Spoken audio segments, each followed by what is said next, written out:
Kusang sumuko sa pulisya ang nagpakilalang IT expert ng Bactin Carnapping Group na si Mark Daquiado alias Amak. Siya umano ang gumagawa ng mga peking dokumento ng mga nananakaw nilang sasakyan. Natakot daw kasi siya sa mas malala pang mangyayari kung hindi pa siya susuko. Ibinigay niya rin sa pulisya ang flash drive kung saan nakasave ang format na ginagamit niya sa paggawa ng mga dokumento. So, kung yung binubuhay sa iyo, Mark, sa dako ka po siya na? Dili ko usay matag 500 say ganahan sa kalibo. Ayon sa pulisya, malaki ang maitutulong ng pagsuko ni Daquiado sa kanilang investigasyon. He expresses his willingness to avail of the Witness Protection Program kaysa ilang 5 nga mga sidekick ni Bactin.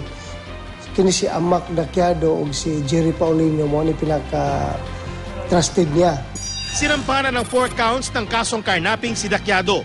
Posible itong madagdagan depende sa mga makakalap pang ebidensya. Pero tinitingnan din ng mga pulis ang posibilidad na gawing state witness si Daquiado laban sa dati niyang amo na si Ryan Yu.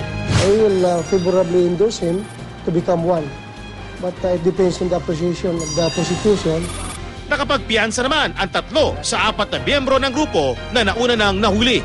Pero kailangan pa rin nilang dumalo sa pagdinig kapag ipinatawag. Ang isa pang suspect na si Jerry Paulino, pinili nilang daw manatiling nakakulong dahil sa pangambang malalagay sa peligro ang buhay niya kung lalaya siya. Dinagdagan naman ni Vice Mayor Rodrigo Duterte ng 1 milyong piso pa ang pabuya sa makakahuli kay Ryan Yu mula sa dating 2 hanggang 5 milyong piso.